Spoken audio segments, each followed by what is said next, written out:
Ahí está. Ya empecé a grabar, chicos. Ok. Entonces, las sustancias químicas van a tener dos tipos de efectos. Uno, los favorables, que podemos considerarlos como terapéuticos, y los efectos adversos. La mayoría de las sustancias químicas vamos a considerarlas como genobióticos, como sustancias ajenas al cuerpo. ¿Eh?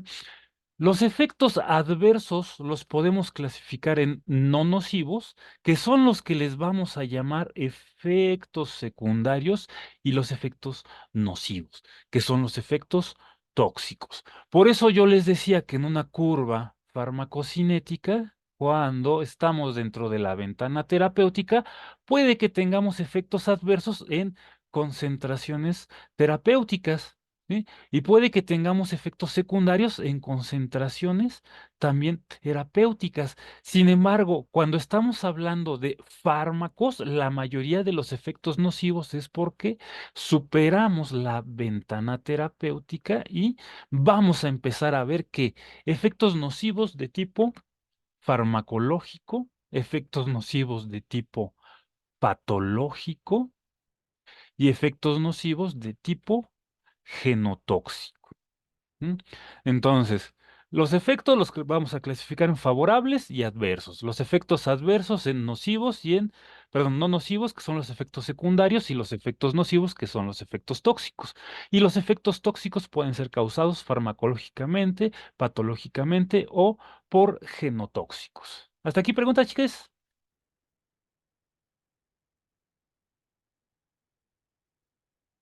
No, ¿No? A ver, alguien que me diga un efecto secundario de algún fármaco que se acuerden. no puede ser que luego tengan, náuseas. Ándele, ese sería un efecto secundario, porque no es nocivo, no per se, ¿verdad? Eh, Yuri, ¿verdad? Ok. ¿Han escuchado hablar del sildenafil? ¿Saben qué es el sildenafil?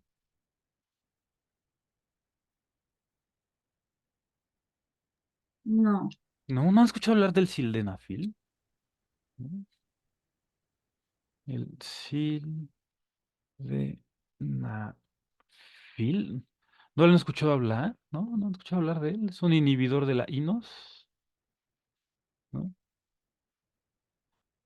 No, no lo han escuchado hablar del sildenafil. Ah, nada, sin pena. no, ¿No? ¿De veras? ¿No? Pues el Viagra. ¿Sí han escuchado hablar del Viagra? No, vean que no. Súper famoso. no lo he escuchado, pero Sí. entonces supongo que tiene que ver, es lo mismo que el sildenafil. Ah, el sildenafil es el nombre del principio activo. Viagra es el nombre del fármaco de patente. Ah, entonces el principio activo es sildenafil. Ujú, efectivamente. Y el Viagra, pues es el nombre con el que se comercializa el sildenafil. Entonces, ¿sí saben para qué se utiliza el Viagra? El Viagra se utiliza para la disfunción eréctil. En un principio no se buscaba este efecto. Lo que se buscaba era que disminuyera la presión arterial y se pudiera utilizar en la angina de pecho, como un vasodilatador. Entonces, si aumenta la vasodilatación, pues va a disminuir la presión arterial y puede ser de utilidad en la angina de pecho. ¿Eh? Eso es lo que se buscaba, en un principio, cuando el sildenafil, se empezaron a hacer los estudios de fase clínica. En la fase uno, si bien recuerdan, en la fase uno de los estudios de clínica se utilizan voluntarios sanos. Y en los voluntarios sanos se les administra el fármaco, se les administra la sustancia activa y se ve cuáles son los efectos no nocivos, o si llega a presentar efectos nocivos. Obviamente, no vamos a arriesgar a la población que está enferma, ¿no? Primero, voluntarios sanos, fase uno. Ok, se les administró el sildenafil. ¿Eh? Se les administró el sildenafil y se esperaba que disminuyera la presión arterial de los de voluntarios sanos, pero da la casualidad de que encontraron un efecto secundario. ¿Sí? Empezaron a tener erecciones espontáneas los voluntarios sanos. Entonces dijeron, ah, caray, qué curioso, este efecto secundario lo podemos utilizar porque vieron que disminuía muy poco la presión arterial. Sin embargo, la presencia, ¿sí?, de erecciones espontáneas en los pacientes, dijeron, ah, llegaron los de marketing y dijeron, vamos a darle la vuelta a este fármaco, pues vamos a comercializarlo para la disfunción eréctil. ¿Sí? Entonces, ese es un efecto secundario no nocivo, ¿no?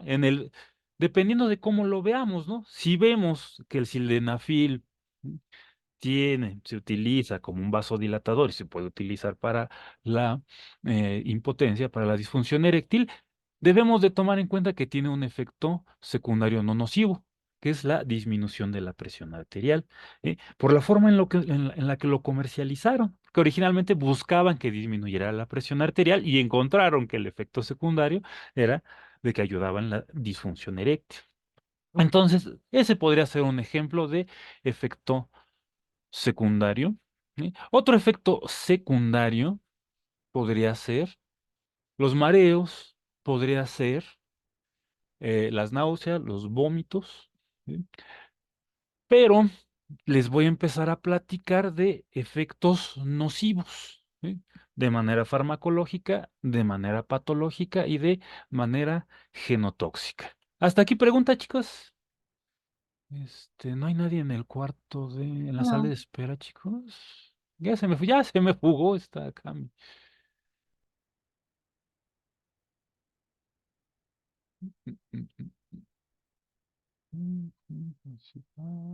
Ok, bueno, va al siguiente diapo.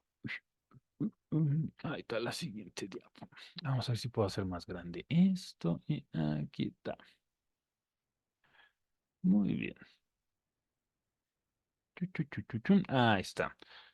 Les voy a platicar mecanismos de interacciones químicas.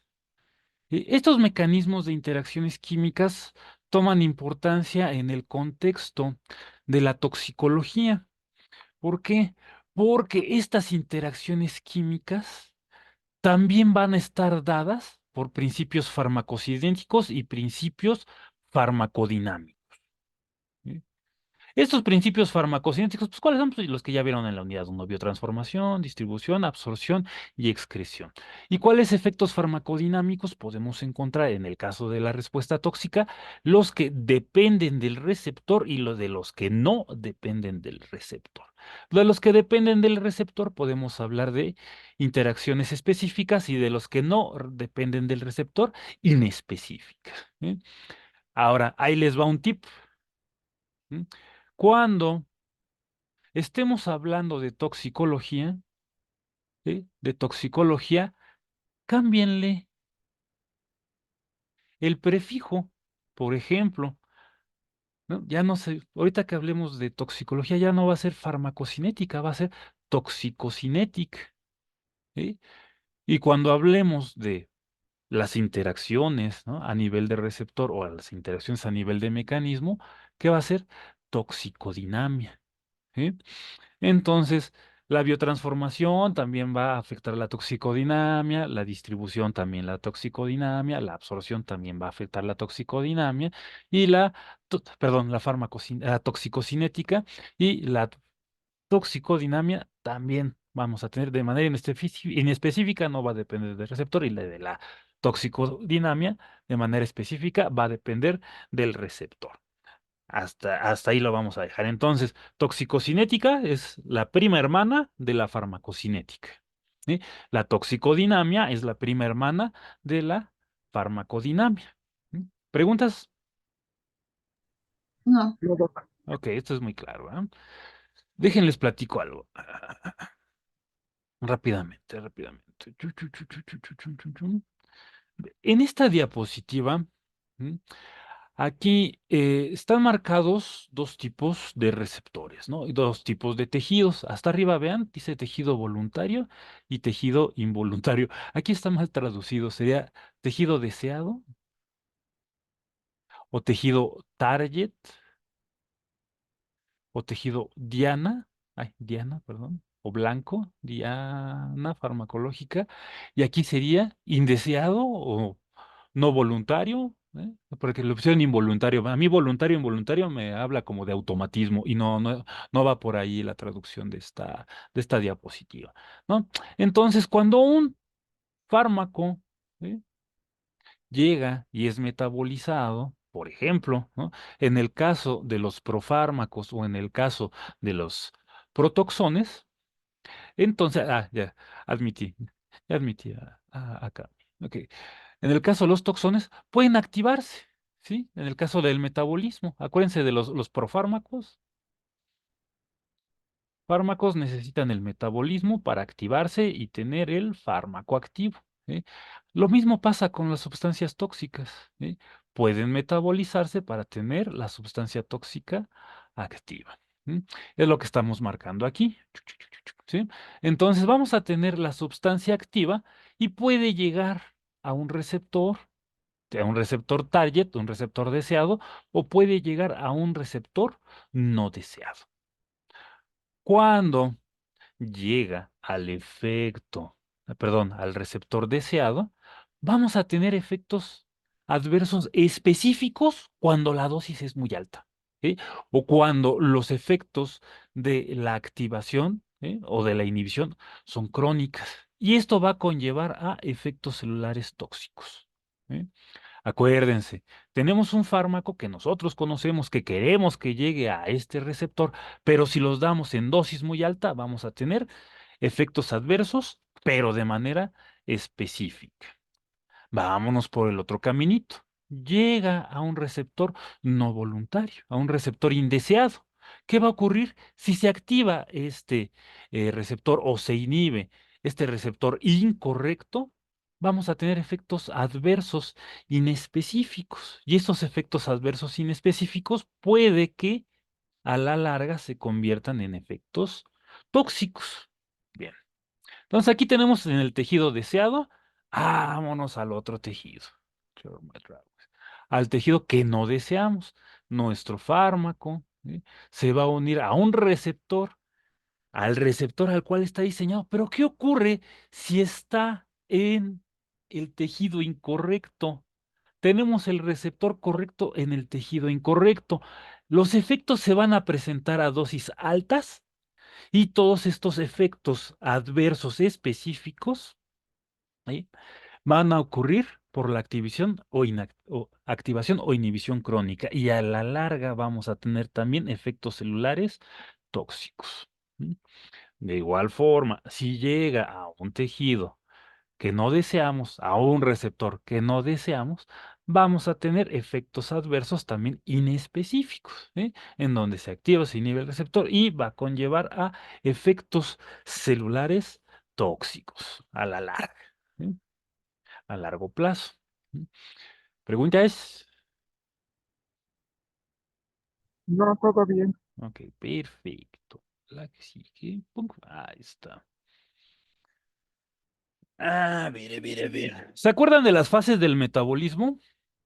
Tenemos dos fases, fase uno y fase 2. ¿Sí se acuerdan de esas fases del metabolismo?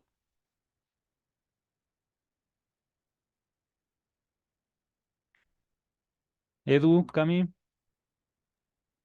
Del catabolismo es lo de, del metabolismo de fármacos. ah, es Sí. lo del primer paso. A ver, platícame más, Cami. Bueno, pues es que según el metabolismo de los fármacos, al momento que pues primero tiene que depender de la vía en la que ingresa, ¿no? Ujú, Ya dependiendo en qué vía ingrese es cómo se va a absorber. Si es una vía parenteral, que es cuando es inyectada, pues se va directamente ¿cómo a torrente sanguíneo y ujú. casi se aprovecha el 99 Podría porque, decirse, por poner los números. Ajá. ajá, Ujú, porque pues se pierde, correcto. ¿no? De Ajá. ese medicamento en su eficacia. Y si es por vía enteral, pues también ahí depende de qué vía agarres. Si la vía donde pues llega hasta el estómago, porque de ahí hace como que el proceso del primer paso y depende, Ahí sí, ¿no? si, Ujú, ¿no? ujú. Ahí sí, Bueno, es ¿no? absorbido, Ajá. luego de ahí pasa al hígado Ándale, palomita. Ajá. ahí pues ¿Qué tenemos depende en el... Sama, ¿qué tenemos en el hígado? ¿Qué tipos de enzima tenemos en el hígado? Platícame. C4, sí. Ay, se me fue el nombre. Me acabas de decir un número que es así. 450, La de ¿no? P450. Ándele. Tienen participación las dos, Cami y Yuri. El citocromo P450. ¿Mm? Ajá. El citocromo P450 tiene un montón de subdivisiones o a los cuates, algunos les dicen isoformas, que les llaman CIP. ¿Sí? Tenemos un montón de CIPs. Cuando vean CIP, significa citocromo P450. La mayoría de los fármacos se metabolizan por el citocromo CYP3A4, diagonal 5. Aquí les muestro la causa y la solución a todos los males, el paracetamol.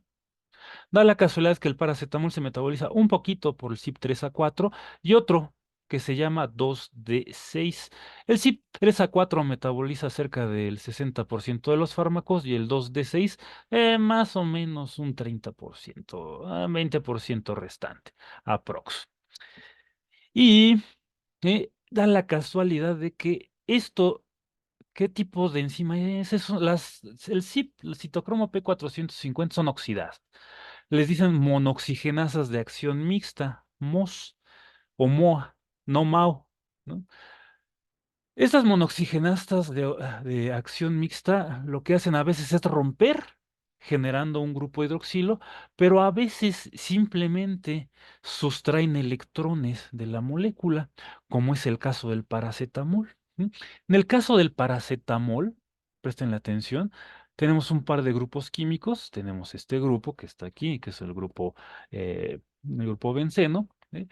Lo que ocurre con el paracetamol le sustrae este hidrógeno y ocurre una serie de reacciones que van a hacer que queden dobles enlaces así, generando una forma que se conoce como forma quinoide. Quinoide. Eh, Esa forma quinoide, así como la ven, esa sustancia que transformó el CYP2D6 se conoce como N-acetilparabenzoquinonaimina. Esto es súper reactivo, muy, muy, muy reactivo, y le da por unirse a macromoléculas celulares. Sí, macromoléculas de bastante utilidad como proteínas, polisacáridos complejos y ácidos nucleicos. Y una vez que se une este N-acetilparabenzoquinonaimina, ¿qué va a ocurrir? Vamos a tener este producto que se conoce como aducto. ¿Eh? Este aducto del NAPQI y las macromoléculas lleva a la muerte celular. ¿Eh? Aquí entre nos, el paracetamol es toxiquísimo. ¿Sí? Una de las principales fuentes de intoxicación por fármacos es el paracetamol, porque más de una persona, y ustedes no me van a dejar mentir, todos tenemos un tío que dice, pues no me hace efecto, pues me tomo 3. Me sigue sin hacer efecto, pues me tomo 4. ¿Sí? Entonces, muchas personas piensan que tomando mucho se les va a quitar, en el caso ¿sí? del paracetamol, la inflamación o la fiebre. ¿Sí? Bueno, pero no todo es malo, no todo es malo. También el paracetamol sufre una parte importante de metabolismo de fase 2. ¿Quién se acuerda del metabolismo de fase 2? Es muchísimo más sencillo que el de fase 1. ¿No se acuerdan del metabolismo de fase 2, chicos? ¿Quién se acuerda de algo de fase 2?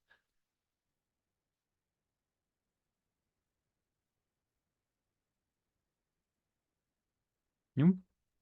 Es el de la expresión. No. El metabolismo de fase 1, el metabolismo de fase 1 Es cuando tiene... se une a sustancias endógenas. Bueno, es Palomita, palomita, palomita, Cami, palomita. Se une a sustancias endógenas. El de fase 1 tiene como finalidad aumentar la polaridad exponiendo grupos OH, exponiendo grupos NH2 y exponiendo grupos sulfidrilos, principalmente, oxidando, reduciendo e hidrolizando, mientras que los de fase 2 tiene como propósito aumentar su hidrosolubilidad, ¿sí? Y aumentar el peso molecular. ¿Cómo aumenta la hidrosolubilidad y cómo aumenta el peso molecular? Poniéndole azúcares como tipo ácido glucurónico, o derivados de azúcares, los glucuronatos, ¿eh? También aumentando su hidrosolubilidad poniéndole grupo sulfato. El grupo sulfato es un grupo así, tiene OH, tiene otro H por acá, tiene un doble enlace O, tiene muchos OHs capaces de intercambiar y capaces de aumentar la solubilidad en el agua. ¿eh? Aquí les muestro dos, aquí les muestro la formación del sulfato de paracetamol, y el sulfato de paracetamol, ese se puede eliminar fácilmente por orina, y los glucurónidos de paracetamol, estos se eliminan principalmente por bilis. ¿Sí? Los glucurónidos pueden sufrir efecto de segundo paso, pueden entrar a ciclo enterohepático. ¿eh? Eso ya se la saben, del ciclo enterohepático. Pum, ok. Estos, los metabolitos de fase 2, el glucurónido y el sulfato, no son dañinos, ¿m? Para el paciente. Bueno, pero da la casualidad de que se lo administramos por vía oral, el paracetamol al paciente, lo va a absorber por el plexo mesentérico, va a llegar al hígado, épale, y una vez en el, ay, ya falló mi lapicito, y una vez en el hígado, qué feos rayones, voy a borrar esto. Una vez en el hígado, vamos a tener nuestro unidad anatómico funcional. ¿Qué estoy dibujando? La unidad anatómico funcional del hígado. ¿Cuál es la unidad anatómico funcional del hígado? ¿Quién se acuerda? El hepatocito, Falso. El ¿no? hepatocito, no. El hepatocito es como si me dijeras célula del túbulo contorneado proximal. La unidad Es anatómico el funcional del lobulillo. el lobulillo hepático. ¿Quién dijo lobulillo? Yuri, el lobulillo hepático. El lobulillo hepático está consta de una vena central rodeado de de seis triadas hepáticas, formando una especie de Ujú. hexágono. Cada triada hepática tiene una arteria, ¿sí? Tiene una vena porta y tiene un conductillo biliar. Y hagan de cuenta de que de la vena porta, viene el fármaco, ¿sí? Y tiene sinusoides el lobulillo. Viene el fármaco, si toca un hepatocito, tómala. La posibilidad de que lo oxide el citocromo P450 es altísima. ¿Sí? Y una vez que lo oxida, puede empezar a hacer de las suyas en el mismo lobulillo hepático. ¿m? Puede empezar a oxidar todo lo que está en el lobulillo hepático. Y es cuando empezamos a ver la hepatotoxicidad por paracetamol. ¿m? Pero afortunadamente, aunque no todo Perdón, es ¿quién dijo que oxidaba el, la avena o el lobulillo? el hepatocito. Cuando toca un hepatocito, acuérdate, tenemos nuestros hepatocitos. ¿Qué tiene el hepatocito? Tiene su núcleo, tiene un retículo endoplásmico. Adentro del retículo endoplásmico está la fracción microsomal. Las microsomas son como invaginaciones de la membrana del retículo endoplásmico, en donde vamos a tener los diferentes componentes del complejo del P450. ¿m? Entonces, si llega nuestro fármaco, entra al lobulillo y toca a uno de estos microsomas, la posibilidad de que salga el fármaco oxidado es muy alta. ¿eh? Y en el caso de que tengamos paracetamol, llegue el paracetamol, ocurra esta entrada al hepatocito y el hepatocito lo oxide, el hepatocito se va a empezar a morir, porque va a empezar a destruirlo. Obviamente va a depender ¿de qué? De la dosis con el que se lo administremos. Y va a depender de un mecanismo antioxidante también súper importante, del sistema glutatión reductasa y del sistema glutatión peroxidasa. ¿Se acuerdan del glutatión? ¿Sí han visto el glutatión? ¿No es la primera vez que lo escuchan, chicos? Sí, sí, vamos. ¿Sí? Ah, ok. El glutatión es uno de nuestros sistemas de defensa, ¿eh? Además de que también pertenece al metabolismo de fase 2. ¿Eh? Solo que aquí, para defendernos del napkin, o defendernos de estos productos de oxidación, utiliza un sistema diferente, que es el glutatión peroxidasa y glutatión reductasa. En la fase 2 utiliza una glutatión transferasa. Es un poquito diferente. ¿M? Pero el mecanismo es muy parecido. Utiliza un cofactor para oxidarse el glutatión y pegársele, unirlo a la molécula prooxidante. Y va a generar una serie de productos que van a ser fáciles de excretar, fáciles de eliminar. Por ejemplo, un ácido mercaptúrico. El ácido mercaptúrico, pues ahora sí, como su nombre dice, pues es eliminado vía renal. ¿M? Este es uno de los muchos ejemplos que pueden encontrar en la literatura. Este es el ejemplo clásico que podemos encontrar en todos los libros de farmacología. Aquí lo interesante, la parte que quiero con la que ustedes se queden, es de que el metabolismo, como puede activar, puede desactivar. ¿Sí? Y una vez que tenemos activada la sustancia, puede generar reacciones tóxicas, ¿sí? Pero también tenemos al sistema glutatión peroxidasa, que nos puede ayudar a disminuir o a mitigar estas acciones tóxicas. ¿Va? ¿Preguntas, chicos? No, doctor. Perfecto. Ok. Ah, esta diapositiva está bien bonita. Está. Algo que es bien interesante y que ustedes van a... ¡Ay, qué pixeleada está!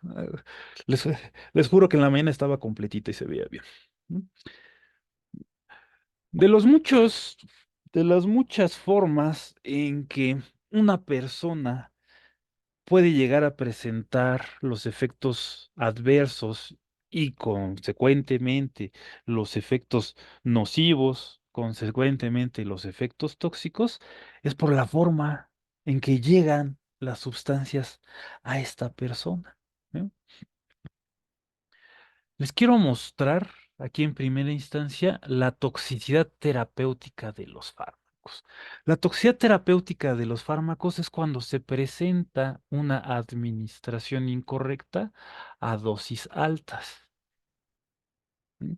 Cuando a un paciente se administra dosis altas, o sea, o ingiere, se autoadministra con algún propósito dosis altas, es cuando vamos a tener esto que le llaman toxicidad terapéutica, ¿eh?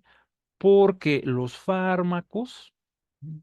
A bajas dosis van a presentar el efecto terapéutico de manera específica, pero a altas dosis vamos a empezar a ver los efectos adversos e inclusive tóxicos de manera también específica, ¿sí?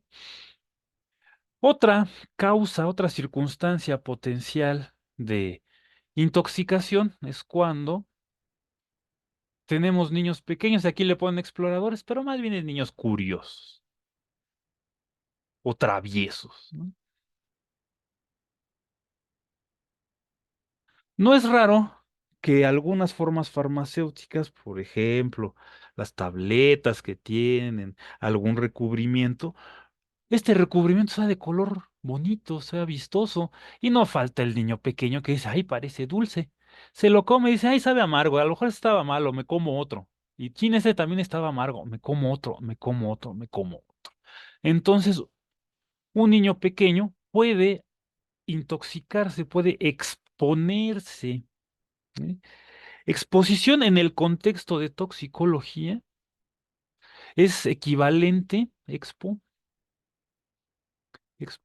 es el equivalente a administración. ¿Eh? En el contexto de toxicología, solo que no siempre la administración va a ser de manera voluntaria. La exposición, a pesar de que los mecanismos son muy parecidos de absorción o ya sea de mecanismos o vías de administración, la exposición habitualmente es involuntaria. Habitualmente. ¿Sí? La exposición ambiental, pues obviamente, ¿no? La exposición laboral también va de la mano con la exposición ambiental. Los riesgos de trabajo son diferentes, ¿no? Entre una persona que está en la biblioteca ordenando los libros a un minero de una mina de plomo, obviamente, ¿no? Están expuestos a diferentes sustancias en diferentes ambientes, ¿no? Diferentes ambientes, ya sea de su vida diaria o de su trabajo. ¿De qué otra forma pueden llegar sustancias tóxicas o intoxicarse? Pues por abuso recreativo. En el abuso recreativo, ahí sí ya estamos hablando de una vía de administración, ya sea inyectada, ya sea parenteral o ya sea enteral. Otra circunstancia potencial de intoxicación es en el error de medicación, ya sea en la prescripción, ya sea en la dispensación o ya sea en la administración. Afortunadamente aquí en México la legislación no nos deja que ocurra un error en la dispensación, a menos que se compren fármacos piratas. Los fármacos piratas, ahí sí puede existir un error en la dispensación. El error en la dispensación tiene que ver ¿eh? con la dosis que se le da al paciente o en la cantidad de fármacos o de tabletas que se le da al paciente. Bueno, esto ocurre mucho en Estados Unidos. Ahorita les voy a platicar más acerca de eso. ¿Eh?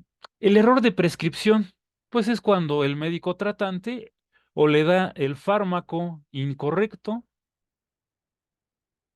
o le da la dosis incorrecta.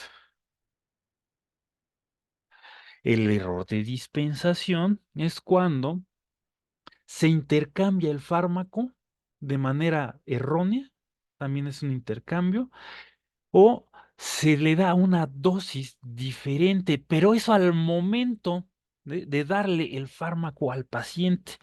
Aquí en México habitualmente la legislación evita que ocurra esto. ¿Por qué?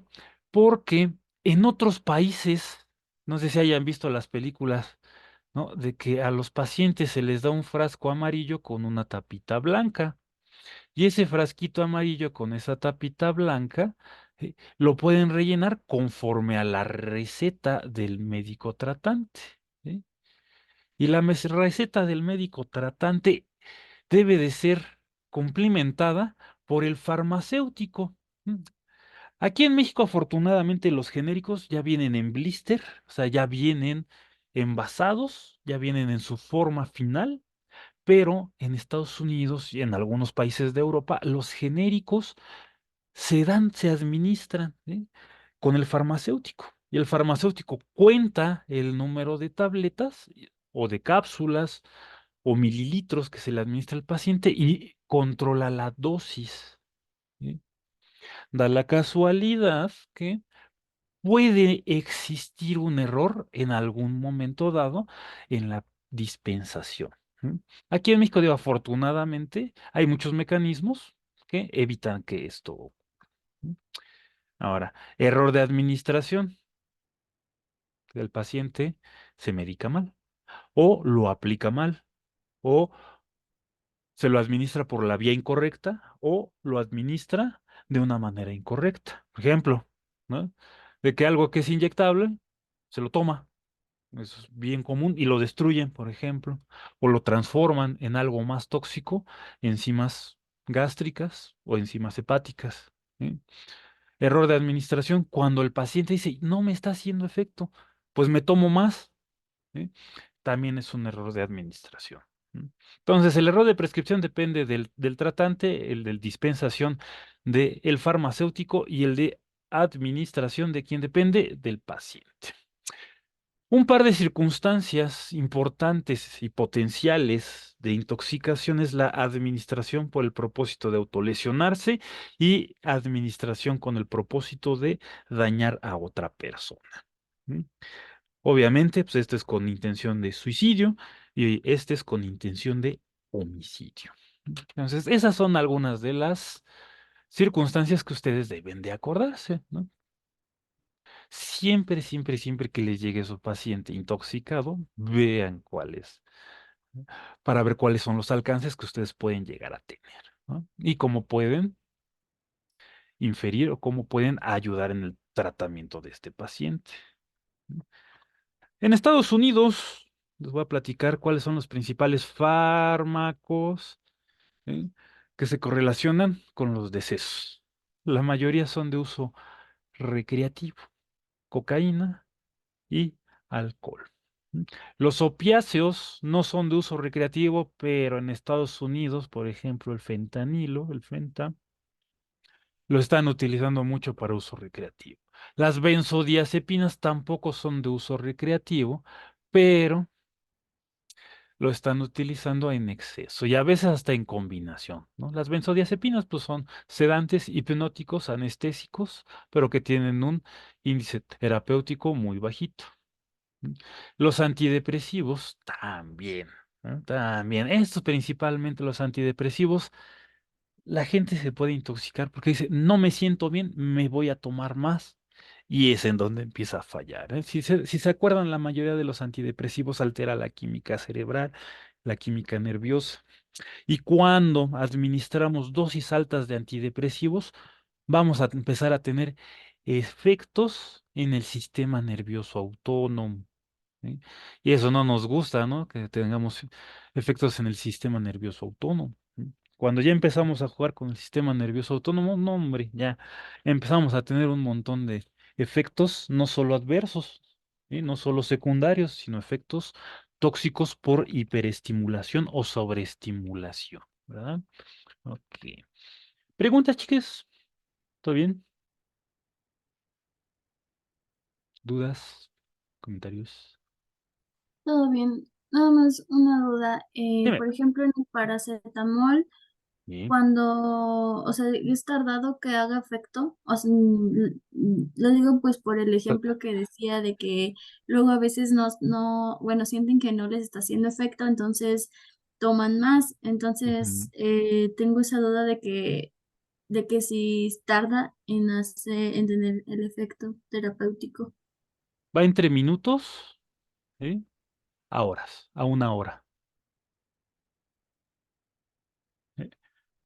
Muchas personas que están mal administradas, si no sienten el efecto, no sienten el alivio en los primeros 30 minutos, no necesitan administrarse más, necesitan cambiar de fármaco, porque si no el paracetamol no les va a hacer efecto. ¿Sí? El paracetamol se administra indiscriminadamente porque son de esos fármacos que le llaman OTC, que le llaman over the counter, o sea, hace por encima del mostrador. O sea, hace de que vas y pides un paracetamol y te lo venden sin ningún problema. ¿Sí? ¿Por qué? Porque hay un racional de uso. O sea, este racional de uso es de que se va a administrar 500 miligramos o 1 gramo cada 8 horas o cada 6 horas. ¿Sí? El detalle es cuando el paciente se automedica y dice, no tengo efecto, pues me echo 2, me echo 3, me echo 4, me echo 5. Entonces, en las primeras 3 horas es cuando va a empezar a notar fiebre, mareos, cansancio, y eso por que su hígado está empezando a sufrir. O sea, la intoxicación con paracetamol es aguda, ¿sí? Ocurre en cuestión de horas, ¿sí? Inclusive el paciente puede llegar a quedar inconsciente. ¿Sí? ¿Por qué? Porque se le empieza a fugar los metabolitos tóxicos del hígado y empiezan a ir al sistema nervioso. Cuando llegan al sistema nervioso es cuando se desmaya el paciente y puede llegar a presentar paro respiratorio. ¿Sí? Obviamente también en la misma intoxicación con paracetamol, como todo se filtra por los riñones, ¿qué va a ocurrir? Fallo renal. Y si tiene fallo renal, ya va a ser difícil de que el paciente se recupere.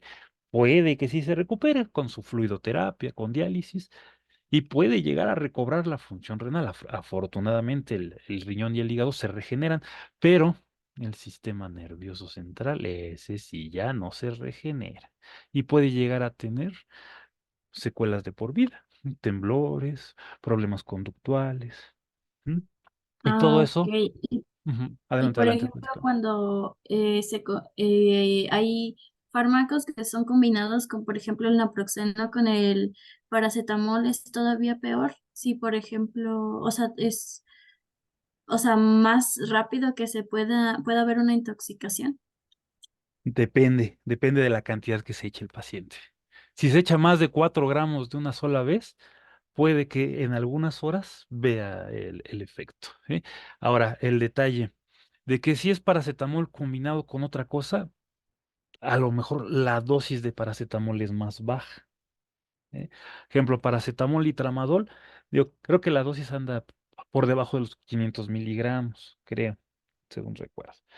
Entonces, habitualmente baja la dosis, pero sí debemos de tomar en cuenta que la toxicidad principalmente va a ser por el paracetamol. Yo se los digo y se los comento porque en algún grupo, en algunos ayeres, vimos algo de cirrosis y me propusieron un tratamiento, ¿no? Paracetamol. Dije, no, hombre, el paracetamol es hepatotóxico. Entonces, sí, ¿verdad? Entonces, por eso les digo, no, no sean como sus compañeros. Y acuérdense de que el paracetamol para la cirrosis no sirve. Bueno, sí, se las va a exacerbar. Gracias. ¿Alguna otra pregunta, chicas? No, No. ¿Qué tal andan en sistema nervioso autónomo? ¿Se acuerdan? Que tenemos dos grandes ramas, el sistema nervioso simpático y el sistema nervioso parasimpático. El sistema nervioso simpático, su principal neurotransmisor es noradrenalina y el sistema nervioso parasimpático es acetilcolina. ¿Sí se acuerdan? Si dominan eso, van a dominar Un poco. cualquier examen de farmacología autonómica. ¿Sí? Van a dominar, se llama todos los adrenérgicos, todos los antiadrenérgicos, todos los agonistas, antagonistas muscarínicos que se utilizan mucho en la clínica. Yo les digo, pónganse a estudiar sistema nervioso autónomo. ¿No? Y esto les va a servir porque, vámonos a la siguiente diapo. Déjenles platico de los toxíndromes. ¿Qué es un toxíndrome? Un toxíndrome es un síndrome causado por sustancias químicas. ¿Como cuáles? Como los simpaticomiméticos, los anticolinérgicos, los colinérgicos, los opiáceos, los sedantes hipnóticos, los salicilatos y, por ejemplo, los bloqueadores de conductos de calcio.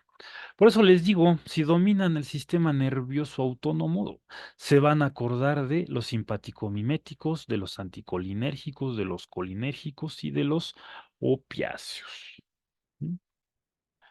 ¿Se acuerdan de lo que es un simpaticomimético?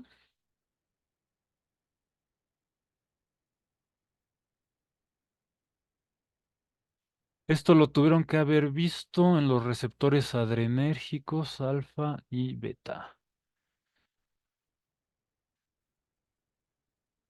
era el que es agonista Mm, Agonista, ¿de qué tipo? Agonista, ¿de quién?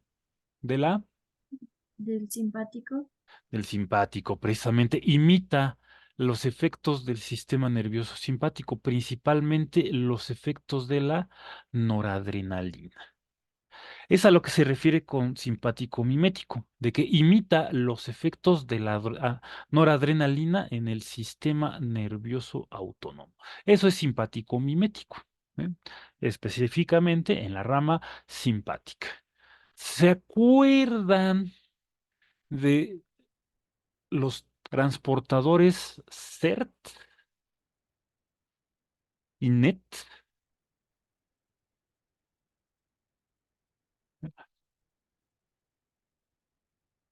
Esto lo tuvieron que haber visto en fisiopato, también en fisio y en la ¿Son de parte, serotonina y noradrenalina? efectivamente, son transportadores de noradrenalina y de serotonina. Rápidamente. Da la casualidad que estos fármacos bloquean y revierten la recaptura de noradrenalina y de serotonina, los que están aquí marcados, cocaína y anfetamina. Vámonos al pizarroncito. New share, whiteboard y share. Supongamos que tenemos una sinapsis. Aquí tengo mi neurona presináptica y aquí tengo mi neurona postsináptica. ¿Mm? Presináptica y postsináptica. Esto es una neurona noradrenérgica. ¿Mm? Y esta es una neurona que tiene receptores a noradrenalina. Ahorita no nos preocupemos de qué tipo de receptores, si es alfa, beta. Habitualmente son alfados. No se apurren. Ok. Las neuronas noradrenérgicas tienen vesículas llenas de noradrenalina. ¿Eh? Viene el potencial de acción, abriendo canales de sodio, va a llegar al botón sináptico y en el botón sináptico va a hacer que se abra un canal de calcio dependiente de voltaje, ¿sí? Habitualmente de tipo N. Entra calcio, entonces el calcio estimula la secreción generando la fusión de las membranas y virtiendo la noradrenalina hacia la hendidura sináptica. Llega la noradrenalina a la hendidura sináptica y comienzan los efectos postsinápticos. Ahora, que esté permanentemente liberando noradrenalina y permanentemente estimulando la célula postsináptica, la neurona postsináptica, no es homeostático. ¿M? Existen mecanismos que hacen que disminuya las concentraciones de noradrenalina, recirculándolas hacia el interior de la célula para su posterior reutilización. ¿M? En el caso de la noradrenalina, les estoy mostrando el norepinephrine transporter. Algo muy parecido ocurre en las neuronas serotoninérgicas, en donde está nuestra... ¿eh? Y el transportador es un transportador de serotonina. Ahí estamos. Ahí está. Transportador de serotonina. ¿Qué ocurre si bloqueamos estos transportadores? Las concentraciones intersinápticas de noradrenalina y de serotonina van a subir. ¿Sí? ¿Y qué va a ocurrir con la neurona postsináptica? Va a aumentar la activación postsináptica. ¿Sí?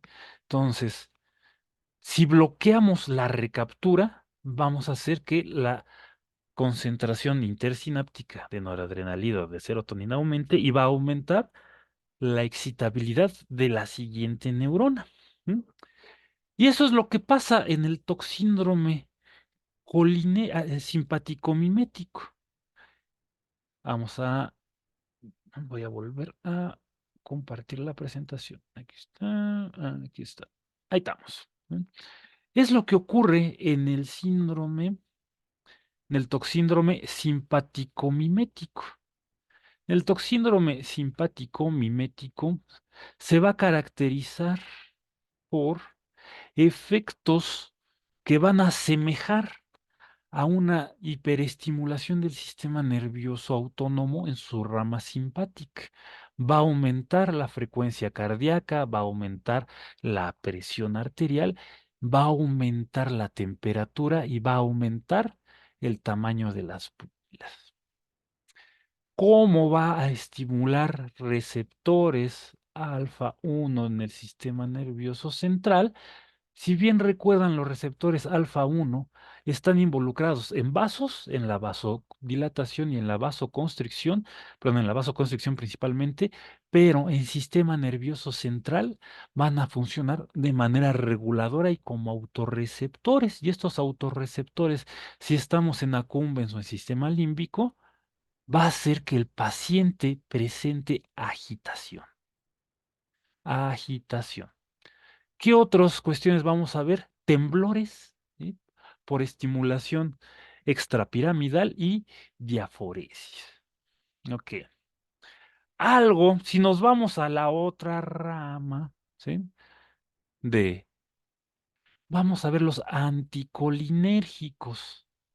¿Sí? Los anticolinérgicos son las sustancias, es un grupo de sustancias importante que hace que disminuya la actividad del sistema nervioso parasimpático. ¿Y qué ocurre si dejamos que gane el sistema nervioso simpático?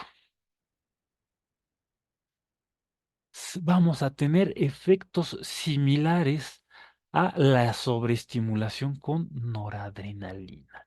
Y los anticolinérgicos tienen que ver con sustancias antagonistas de la acetilcolina, como la difenhidramina y la atropina. La difenhidramina es parecido al dramamine, pero antagoniza receptores muscarínicos M1 y M2 y atropa belladona antagoniza receptores muscarínicos tipo M1, M2 y M3. ¿Sí? Y vamos a ver efectos del antagonismo del sistema nervioso parasimpático. Entonces, si le amarramos las manitas al sistema nervioso parasimpático, va a ganar el sistema nervioso simpático. Y se van a aparecer mucho los efectos a un toxíndrome simpático-mimético, pero con la gran diferencia de que el paciente va a llegar alucinando con delirios, va a presentar ilio y va a presentar ruboración, rubefacción. ¿Sí? ¿Sí recuerdan qué es el ilio? ¿Qué es el ilio?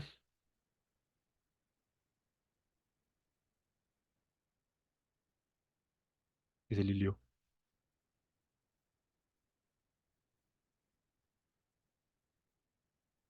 ¿No se acuerdan qué es el ilio?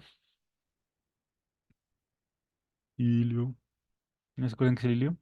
Bueno, el ilio es la incapacidad de los intestinos de tener motilidad espontánea, mientras que los simpático-miméticos sí va a tener motilidad gástrica al paciente. ¿Sí? Entonces, si les llega un caso clínico en donde ven que el paciente tiene presión arterial alta, frecuencia cardíaca alta, hipertermia, la pupila dilatada y tiene parálisis en los intestinos y está enrojecido, posiblemente sea una intoxicación por un anticolinérgico. ¿Mm? ¿Se Doctor, una acuerda? duda. Oigo, Dijo que llegaban deliriando. ajá, con alucinación. Ok, no. ¿Cómo lo podemos distinguir? El paciente en un simpático mimético va a estar simplemente agitado, mientras que en un síndrome anticolinérgico el paciente va a estar alucinando. ¿Han escuchado hablar del toloache? Para hacer el amarre. Efectivamente, el toloache, ¿eh? Es una planta que se utiliza en la medicina tradicional mexicana. Y el toloache da la casualidad que tiene concentraciones grandes de un antagonista muscarínico que es la escopolamina. ¿Sí? Da la casualidad que la escopolamina se utiliza para dilatar las pupilas. ¿Sí? Muchos oftalmólogos, muchos optometristas lo utilizan para analizar, para estudiar el fondo del ojo. ¿Mm? No sé si hayan escuchado hablar de las noticias de las goteras. Sí. ¿Eh? Son bandas, ¿no? De personas que se dedican a frecuentar los bares y poner gotas para los ojos a las personas que quieren asaltar. O sea, se las ponen en el trago, las ponen en su bebida, les ponen unas 10, 15 gotas para los ojos y lo que van a tener va a ser un toxíndrome anticolinérgico. ¿Mm? La mayoría de las personas que llega intoxicadas, ¿sí? Va a tener alucinaciones. ¿Sí? El toloache se decía que se les administraba, ¿no? A quien quieren hacerle un amarre. ¿Por qué? Pues para alucinar, para que lo dejen alucinando. ¿Sí? Y si lo dejan alucinando, pues va a ser más sencillo que se fijen en esa persona. Dicen, ah, no, está extremadamente bella. Nunca había notado la belleza de esa persona. ¿No? Nunca había notado el sex appeal que tiene esa persona. Entonces, lo que es una sobreintoxicación, o perdón, un toxíndrome generado por toloache no es más que un toxíndrome anticolinérgico. ¿No? Hasta aquí pregunta, chicos. Ya vimos simpático mimético, ya vimos anticolinérgico. Diferencia delirio e ilio. Esa es la diferencia.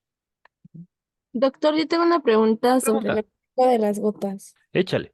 No importa qué sustancia sea, porque ya ve que varias gotas para ojos, pues tienen como que diferentes sustancias como, no sé, nafasolina o... Ah, no, la nafasolina, esa es para disminuir la irritación. No, esa disminuye la irrigación, para que no esté rojo el ojo. Ah, y entonces, ¿cuál es la sustancia, o bueno, cuáles son las gotas que les echan? O de atropina, perdón, o de escopolamina. Discopolamina. Ujú. Ok, Sí. gracias. No va a intoxicar a alguien, compañera. No, no, no, no, es para Es No, para le va a una, hacer es un para una amarre. tarea, es para una tarea de farma, dice. Así es. Eso, muy bien. El siguiente toxíndrome que les quiero platicar es el toxíndrome por la clase de fármacos colinérgicos. ¿Sí? Los colinérgicos tienen que ver eh, con el aumento de la actividad del sistema nervioso parasimpático. ¿Eh? Cuando aumenta el sistema nervioso parasimpático es porque está actuando arriba de lo normal la acetilcolina. Muchas sustancias que se utilizan en la industria, ¿m? Se utilizan para bloquear lo que transforma la acetilcolina en acetato y colina. ¿Sí? Porque, si bien recordamos, vámonos a mi pizarrón. Vamos al pizarrón. Aquí está el pizarrón. Pizarrón, ahí está. Vamos a borrar todos estos rayones. Clear all, ahí está. En el caso del sistema nervioso parasimpático, vamos a tener una célula colinérgica que va a tener vesículas de acetilcolina. ¿Sí? Y estas vesículas de acetilcolina, conforme llega el potencial de acción que se esparce por la membrana, abriendo canales de sodio, tarde o temprano va a llegar al botón sináptico en donde va a activar canales de calcio dependientes de voltaje de tipo N. N de nervioso, en pocas palabras. Entra calcio y las vesículas se funden y una vez que se funden estas vesículas, se vierte la acetilcolina a la hendidura sináptica. Llega a la neurona postsináptica. ¿M? Aquí ilustro una especie de receptores nicotínicos y estos receptores nicotínicos va a hacer que entre sodio y la célula se despolariza.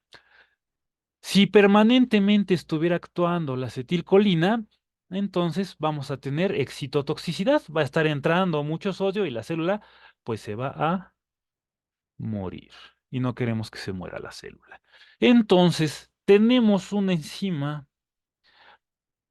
tanto en la membrana postsináptica como soluble que destruye a la acetilcolina, que es la acetilcolinina colinesterasa. Yo le digo la hachaza, acetilcolinesterasa. ¿Sí? La acetilcolinesterasa es la que toma la acetilcolina, ¿sí? Y la rompe en iones acetato y colina. ¿Sí? Creo que ahí tiene una carga de más, algo así. ¿Sí? Entonces, estos ya no pueden ejercer el efecto posináptico. ¿Sí? Bueno, hay sustancias que bloquean a la acetilcolinesterasa. Entonces no se degrada la acetilcolinesterasa y vamos a tener que las concentraciones de acetilcolina van a permanecer siempre altas. Y esas concentraciones siempre altas de acetilcolina dadas por la inhibición de una enzima son las que van a dar origen a un toxíndrome tipo colinérgico, ¿eh? Como son los organofosfatos o organofosforados, como dicen los cuates. Muchas sustancias organofosforadas da la casualidad que son plaguicidas. Y muchos de esos plaguicidas son utilizados de manera indiscriminada en el campo, ¿eh?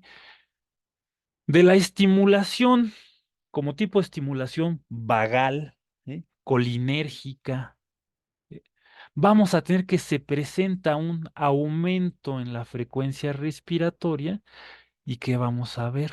Que disminuye el tamaño de las pupilas, la frecuencia respiratoria por estimulación vagal y el tamaño de las pupilas por estimulación del oculomotor, según recuerdo. A lo mejor ustedes recuerdan cuál es el nervio que controla el tamaño de la pupila. Yo a esta altura ya no me acuerdo.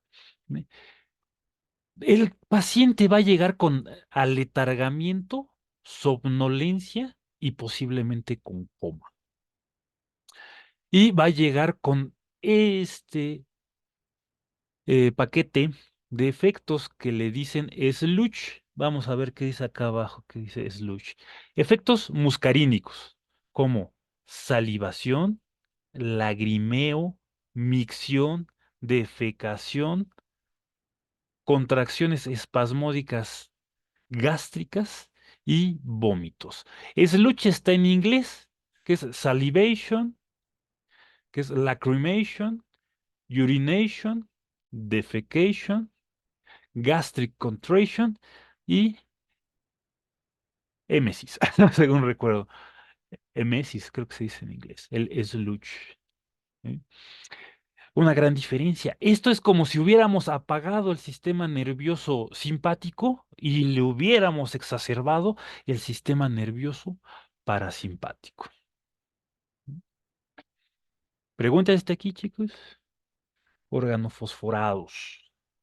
En el campo, si les toca hacer prácticas, les toca hacer ahora sí que en el cerrito, estén atentos, ¿no? A intoxicaciones por organofosforados. Si llegan a hacer sus prácticas, su servicio social en un lugar lejano. Esperemos que no, ¿verdad?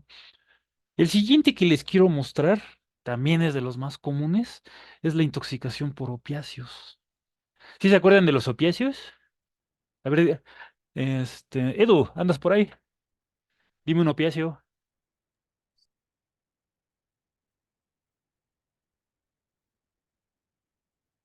¿Sí se acuerdan de los opiáceos?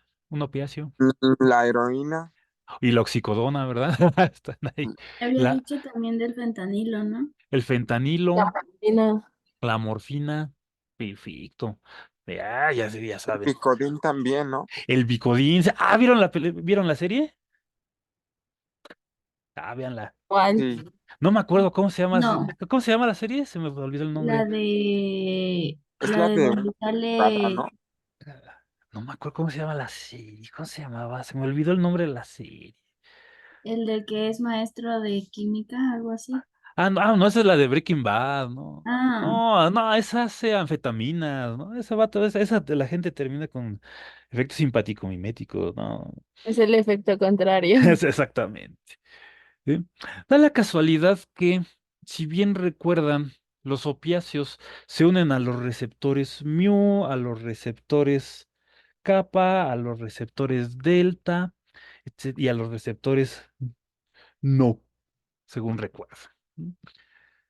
Estos receptores están encargados en regular la transmisión colinérgica y la transmisión adrenérgica. ¿M? Estos tienden a disminuir la transmisión de uno y de otro. ¿M?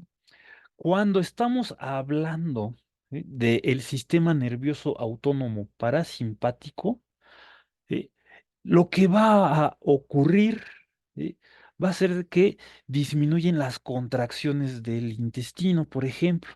Pero cuando estamos hablando del sistema nervioso simpático, va a ser que disminuya también el efecto de la noradrenalina, ¿sí? De manera indirecta, podríamos decir que los opiáceos son antagonistas fisiológicos, ¿sí? Tanto de la acetilcolina como de la noradrenalina. Mucho cuidado con eso.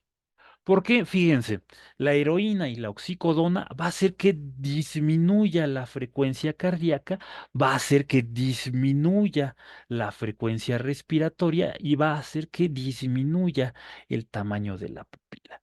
Ah, ojo, cuando estén auscultando al paciente y revisen el reflejo de la pupila, ¿m?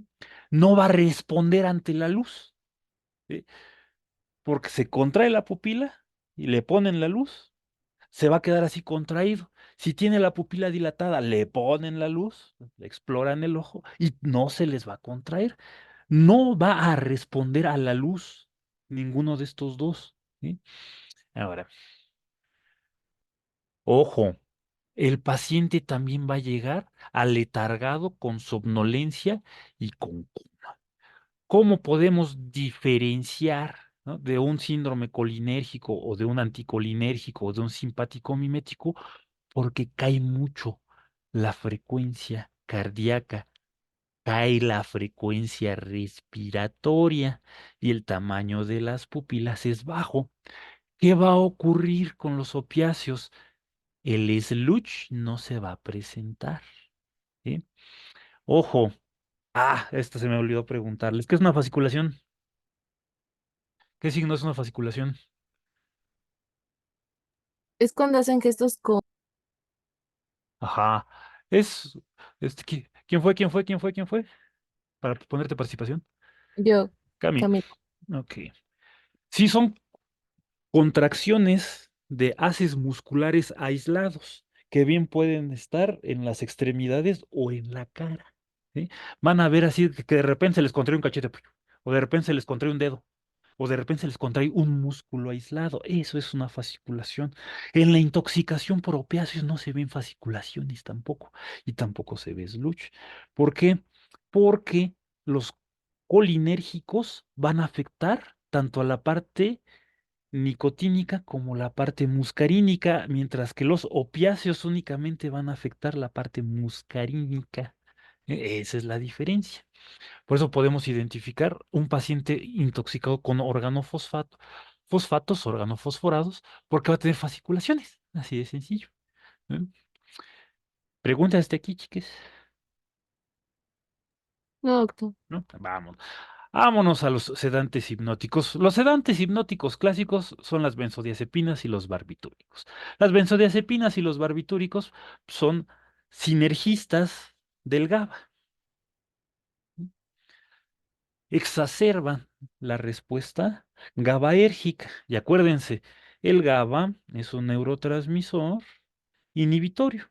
¿Sí? ¿Por qué? Porque deja entrar cloruro. Y si deja entrar cloruro, la célula va a disminuir su potencial de membrana y por lo tanto se va a hiperpolarizar. Y una célula hiperpolarizada, pues es una célula con baja actividad. Y una célula con baja actividad nos va a llevar a disminución de las funciones autonómicas a bajas dosis, a muy bajas dosis, a altas dosis, a dosis terapéuticas, nos puede provocar el efecto sedante, nos puede provocar el efecto hipnótico y, si le damos un poquito más, la anestesia. Da la casualidad que si le damos solo un poquito más, podemos inducir el coma. Y si le inducimos un poquito más, vamos a producir depresión respiratoria. Respiratoria, en pocas palabras, dormimos al paciente y dormimos inclusive el bulbo raquídeo. Y si dormimos el bulbo raquídeo, ¿qué va a pasar con la respiración? También se va a olvidar el paciente de respirar. ¿M? Esto es bien común, este toxíndrome, cuando el paciente no sabe que es hipersensible o tienes hipersensibilidad cruzada a las benzodiazepinas o a los barbitúricos. ¿M? O cuando el paciente está muy inquieto y quiere dormirse o quiere calmarse, lo quiere utilizar como sedante o para dormir como hipnótico. ¿Sí? Pero da la casualidad que hay pacientes que se pasan también de la dosis. Y cuando se pasan de la dosis, también les va a llegar a urgencias el paciente aletargado con somnolencia y con coma. Ojo, la frecuencia cardíaca no va a estar aumentada, va a estar dentro de los límites de un paciente en reposo. La presión sanguínea va a disminuir, la frecuencia respiratoria también va a disminuir. ¿M? Aquí el signo que va a distinguir es la disminución de la presión sanguínea. ¿M? No van a poder identificar otra cosa, ¿sí? Más que la disminución de la presión sanguínea y de la presión, perdón, eh, de la frecuencia respiratoria. El paciente va a responder, va a tener reflejo, ¿sí? A la luz. O sea, se le va a dilatar la pupila cuando está en la oscuridad y se le va a contraer la pupila cuando le ponen la luz. ¿Sí? Muy bien. El otro toxíndrome que les quiero platicar es el de intoxicación por salicilatos. ¿Sí? La intoxicación por salicilatos también habitualmente es porque o se administra mal al paciente o el paciente quiere mayor efecto, ¿sí? Que dice, me quita el dolor. Entonces si me tomo 10, me va a quitar 10 veces más el dolor. Salicilatos como el ácido acetil salicílico y algunos otros AINES. Mucho cuidado. ¿Sí? El ácido acetil salicílico, ¿sí?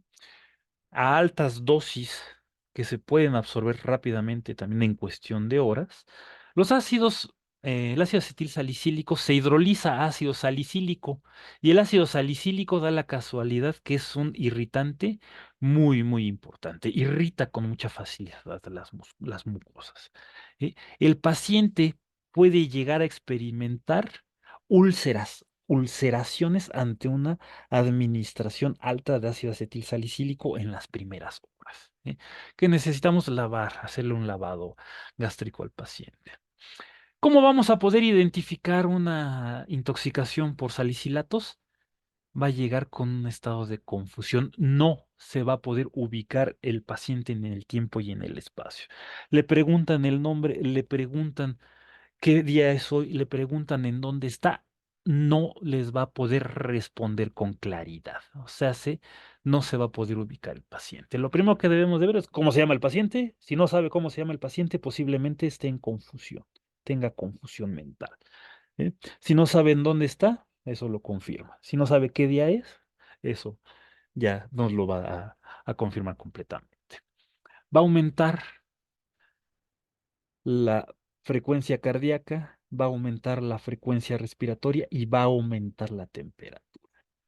Debido a que el ácido acetil salicílico es altamente irritante de la mucosa gástrica al administrarse indiscriminadamente, administrarse en una alta dosis, ¿m? Va a hacer que el paciente presente vómitos. Cuando el paciente tiene la mucosa gástrica terriblemente irritada, pues va a volver el contenido gástrico. Y no solo eso, ¿eh? Va a empezar a presentar una sudoración profusa, ¿sí? Diaforesis. Si se dan cuenta, en ninguno de los otros toxíndromes vamos a tener una sudoración, ¿sí? Importante, más que en la intoxicación por salicilatos. No digo que también en la de simpático, Sí, mimético. claro. Sí, sí, sí, también va a llegar su- sudando. Aquí está diaforesis y diaforesis. Sí, sí, sí, sí, sí, cierto, aquí se me fue la onda. Perdón. Tienes toda la razón. Palomita. Ok. Aunque no lo crean, la intoxicación por antagonistas del calcio, por bloqueadores de canales de calcio, también es importante. ¿Sí? La podemos distinguir por disminución de la frecuencia cardíaca y disminución de la presión sanguínea, de la presión arterial. ¿Sí? El verapamilo, ¿se acuerdan del verapamilo, no? Verapamilo se utiliza como un vasodilatador, ¿eh? Para disminuir la frecuencia, perdón, para disminuir la presión arterial, pero también se usa para la angina de pecho. ¿Cómo es un vasodilatador? Ayuda a los pacientes de angina de pecho. Ah, el verapamilo, ¿m? También tiende a generar algo de tolerancia, ¿sí? Porque además de actuar sobre canales de calcio, puede actuar sobre receptores muscarínicos. Y los receptores muscarínicos van a hacer que se relajen las arterias, ¿eh? Ah, a veces el paciente que tiene angina de pecho, por desensibilización de los receptores muscarínicos, puede que experimente dolor en el pecho, ¿sí? Debido a como lo confunde con la misma angina de pecho. Entonces el paciente se empieza a administrar, se empieza a sobredosificar más verapamilo y da la casualidad que se intoxica. Y lo que alcanzamos a ver es una exacerbación del efecto terapéutico. Disminuye la frecuencia cardíaca y disminuye la presión arterial. Cuidado, altas dosis de verapamilo, a pesar de que el verapamilo es un antiarrítmico también, puede llegar a causar arritmias a altas dosis. ¿Sí? ¿Preguntas del cuadro, chicos? Apréndanselo. Viene en el examen. Ah, viene un caso en el examen.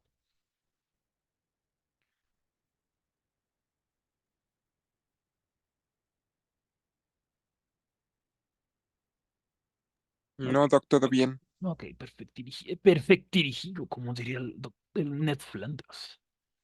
Vamos a ver acá. Ok. ¿Quieren? Aquí le dejamos, chicos. No sé si mañana tengan disponibilidad. Mañana es martes, ¿verdad? Sí, Sí, No sé si tengan disponibilidad, pero así como después de las 7. sí, ¿Sí? sí, Sí. Yo les confirmo. ¿Cómo ven? ok, sí, doctor. ¿Sí? Sí, porque más o menos es su horario, ¿no? Según recuerdo, de 5 a Así 7 es. y de 7 a 9. Ujú. ¿Qué les parece Sí, si le pegamos un ratito mañana de 7 a 8? Ok, ¿Cómo ven? sí, doctor. ¿Sí? Que mañana les voy a presentar de hipersensibilidad, que también viene en el temario. ¿Mm? Es bien sencillo, y como ya llevaron inmuno, los 4 tipos de hipersensibilidad a sustancias y qué fármacos lo producen, y vamos a revisar apoptosis y necrosis también mañana. A veces vayan estudiando apoptosis y necrosis y algo de, de cancerígenos. ¿Qué les parece, chicos? sí, doctor, está ¿Sí? bien. Ok. Sí, doctor. Bueno, entonces, ¿qué les parece si aquí le paramos? Y nos vemos el día de mañana en la nochecita. Ok, doctor, sí. ¿Va? sí, doctor. Sí, Perfecto. Doc, una Oigo, pregunta, oigo. ¿la clase que grabó ahorita la va a subir Sí, o...? les mando por el WhatsApp la liga al YouTube. Ah, ok, muy Va, bien. va. Entonces, bueno, chicos, por lo pronto me despido. ¿Sale?